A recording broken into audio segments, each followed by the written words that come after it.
Okay, so thank you for joining us. My name is Larry Milliken. I'm the manager of Scholarly Communications for the Drexel University Libraries.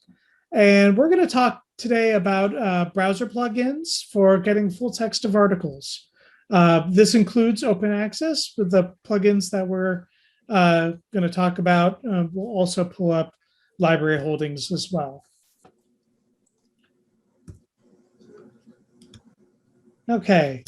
So the problem, you ever browse for articles on a journal website or go to Google Scholar and do a search and you find something and you can't quite get to it as easily as you hoped. That could be a paywall or that could just be, having to go back to the library homepage to log in to get access to it because it doesn't recognize your subscription.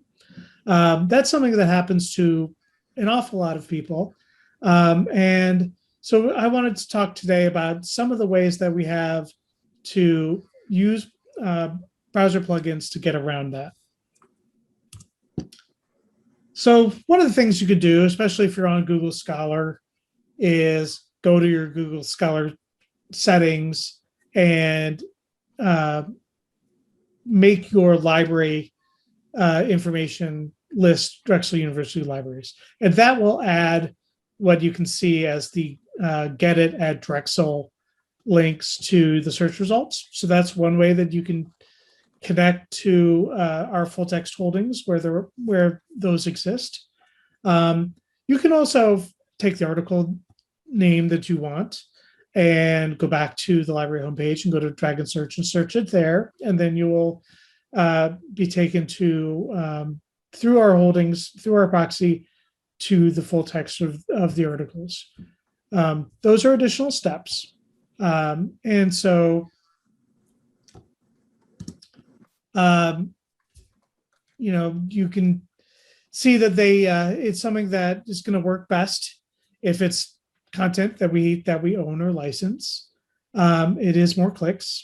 And there are often open access versions of articles that are in a institutional repository or on a faculty member's webpage or other places where you might find them, where even if we don't, as a university, have access to the article, those repositories would provide you at least the text of the articles to get you through until interlibrary loan could get you the version of record. So browser plugins are a solution for this. There are many of them, and it seems like there are new ones kind of popping up every couple of weeks. There are some that focus just on the open access material. So Unpaywall is one of those. The open access button is another one. They're primarily working to link you to open access versions of articles that you see listed on a web page. There are others, like the ones that I'm going to talk about today, that will also take you very quickly into Drexel license materials in addition to those open access articles. And some of them will work well with a citation manager, such as Zotero or EndNote, if you use those to keep track of the citations that you come across. All right, so some caveats. Not all the content is available open access. And so if we do not have access through Drexel Library and there's no open access version, you may still need to use interlibrary loan to get access to the articles. And the available version might be a preprint or postprint, not the official publisher's version, which is the version of record. So if it's something that you're making particular use of and don't just need to look at quickly, going through interlibrary loan to get that version of record is something that you may want to still do. Now, I did just mention preprints and postprints. And we're talking about open access, so I want to just kind of define these terms a little bit. So green open access is mostly what we're talking about here. And that is a self-archived version, open access version of a published article. And that comes in a couple different flavors. Preprints are the author's copy of an article before it's reviewed by the publisher, so before peer review. A postprint comes after the peer review and the corrected version of the article. It's often called the author accepted manuscript, but it is before the publisher has typeset and any images or illustrations within it. Neither of those is the version of record for those articles. That would be the publisher's final version. And then there are public access articles that are not open in the sense of open access, because open access refers to the licensing that is available as well, but are free for the public to read.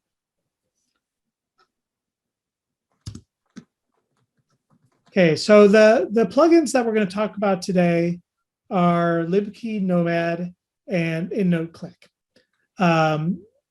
And these both work with Firefox and with Chrome-based browsers. They do not, importantly, for Mac users like myself, work with Safari, which is the default browser with Apple systems. They're free to use. They do connect to DUL holdings, or Drexel University Library holdings, and you will need to authenticate into those holdings when you first set them up. And they both will find open access versions of articles if there are any available. If there are Drexel holdings, they will take you to the Drexel holdings first. And I should say, I've been calling these plugins, different browsers use different terminology. In some cases, like in Firefox, they're labeled as add-ons. And in browsers that are based on Chrome, they're labeled as extensions. Okay, so Lipkin Nomad, you need to add it or enable it as an add-on in Firefox. Or if you're in, as I mentioned, in Chrome, it'll be under extensions.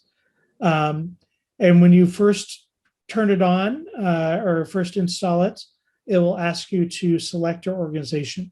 And so if you type Drexel into the box, or you could scroll down through the list, select Drexel University Libraries, then it knows which library holdings to connect you with and what authentication would need to happen before you could access any of the articles. In Nodeclick, which also used to go by the name Copernio, is the same thing. You would either set it up as an add-on or as a browser extension, depending on which browser. And you need to create an account, your own personal account in Nodeclick to use it. And that is easily done. Best to use your Drexel username and email for that. Okay, now before we actually get to that Q&A and thank you, I want to switch my share to our web browsers, and then I'll show you them in action. So I'm going to do Firefox first, and I'm only doing one browser plugin per browser because they overwrite each other and you can't see them if they're both enabled at the same time. So in Firefox, I have Lipkin Nomad installed, and where this really comes in and comes to be useful is, let's say you go to a journal homepage directly. So you're not going first through the library website. You just type, nature.com and you search for articles there. So what will happen when you select an article that you want to look at? Lipkin Nomad is going to look and see if Drexel has a subscription or has holdings for that article, and a little icon will come up down here where you can say, it sees download PDF and says Drexel University Libraries. If you click on that, Libkey launches. It says, oh, this is a Drexel subscription. Can you log in? So I'm going to go ahead and log in with my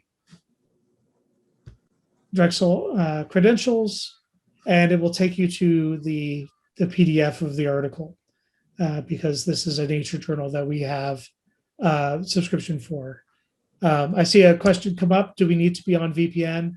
No, you don't, because if it's something that we have a subscription to, it'll ask you to log in through Drexel Connect.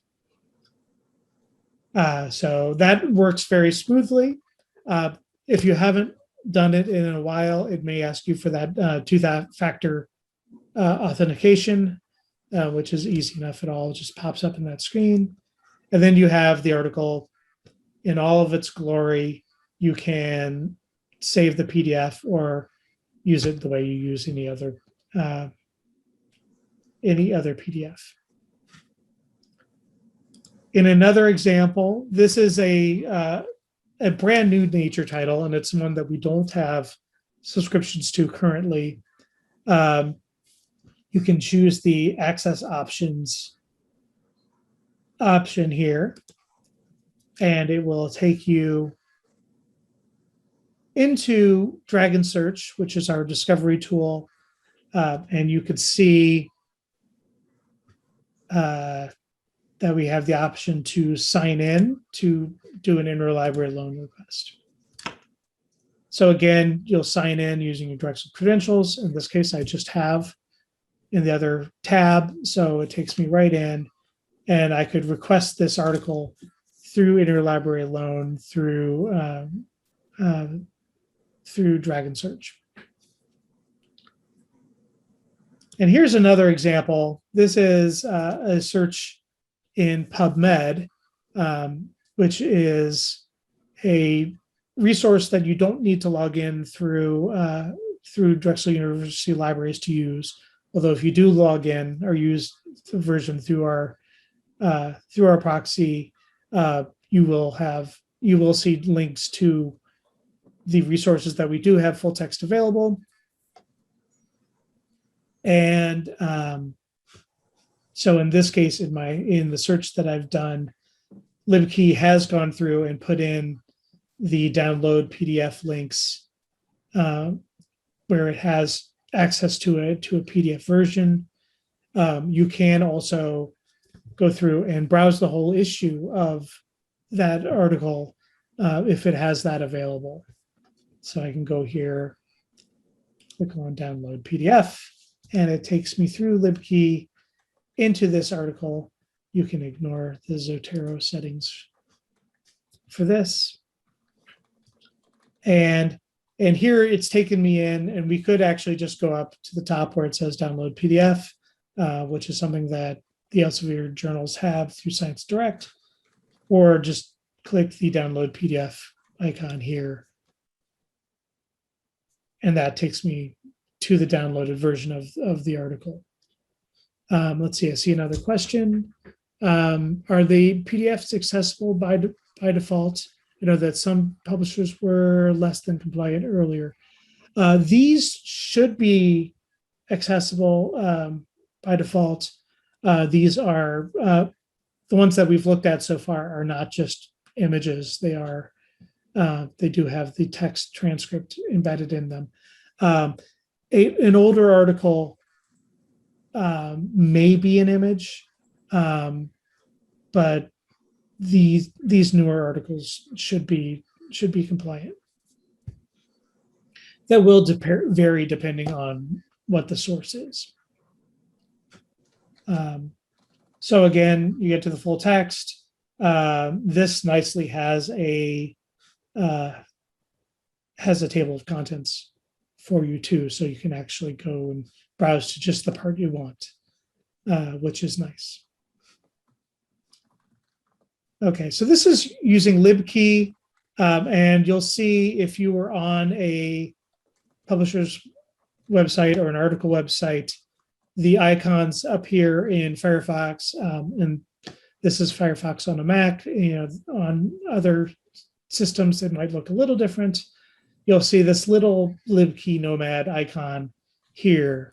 So if you want to click on that, you can actually get to the part where you select your library. If, for instance, you have access through a variety of different institutions, you could always switch that. And so that's where that is saved. Okay, so I'm going to switch my share now, stop the share, and I'm going to go to look at in Nodeclick. All right, and so this is a different browser. This is Brave, which is built on the same foundation as Chrome. It's a more privacy-centric browser than Chrome is, but it's basically the same code. And so it works the same way. And here I have installed the Nodeclick software. So I've done a search in Google Scholar. I have a list of results here. I'm going to go ahead and click on this first one. And because I haven't logged into Nodeclick, it's asking me to do that first with my Drexel login. So I'll go ahead and do that.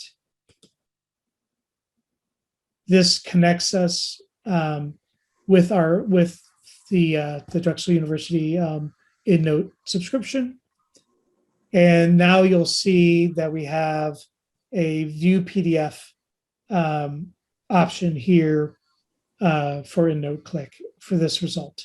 And this is an article in a Nature journal that Drexel does not subscribe to, or at least it doesn't know that Drexel subscribed to it in this Google Scholar search. And so when you click on it, you have the option to save in a locker. So Nodeclick has a locker system where you can save the articles that you've looked at. You can download the PDF. You can share it. What's very nice in Nodeclick is they now have a link to export to Zotero, which is a competitor of EndNote, or push it to your EndNote web account. And you can even get a citation if you want to do that. And it does link to the Web of Science record for this article, which is great if you want to see the number of citations in the Web of Science and all of those features. But you do have the PDF version from the publisher here that you can use. So if we come back, scroll down again, we'll go to a different article. Go ahead and click on that. And again, it has found the view PDF, and this article is also an open access article. So if we click on view PDF, it'll take us to that PDF. In this case, it is an open access article that is hosted by Wiley, and you have all those same functions available. So that's an example of how Nodeclick works. They both work very well. They work quickly. I also have in this browser activated unpaywall, and so I can let me say, okay, I'm going to give Unpaywall access to this site. I already have the PDF open, so it's not showing me anything new. But if I come back here, Unpaywall has added a little image off to the side, and I don't know if you can actually see the whole image. A little open lock icon has appeared on the side, and so with Unpaywall, I would click on there to get access to the PDF of the article because it's found the open access version. So that's a bonus plugin because I happen to have that turned on. Really, I find that they both work well. If you're looking at this video from outside of Drexel University, you may or may not have access to the Nodeclick product, depending on whether or not you have access to EndNote at your institution. That really would be the main limiting factor. Have a question how I turn off Unpaywall if I have Nodeclick activated. So in Chrome, to do that, you would just go to your settings and scroll down to extensions, and you can see what extensions you have available, and you could just unclick or unactivate any plugins that you have that you don't want to see while you're working.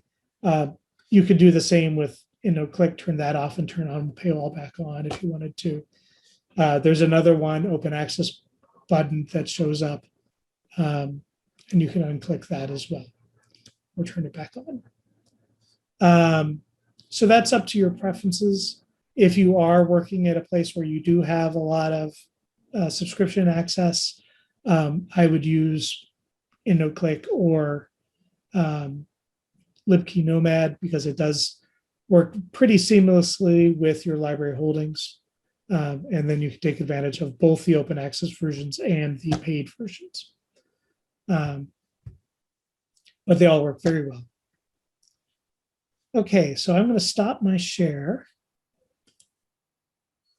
and see if anyone has any questions beyond what we've already had in the chat.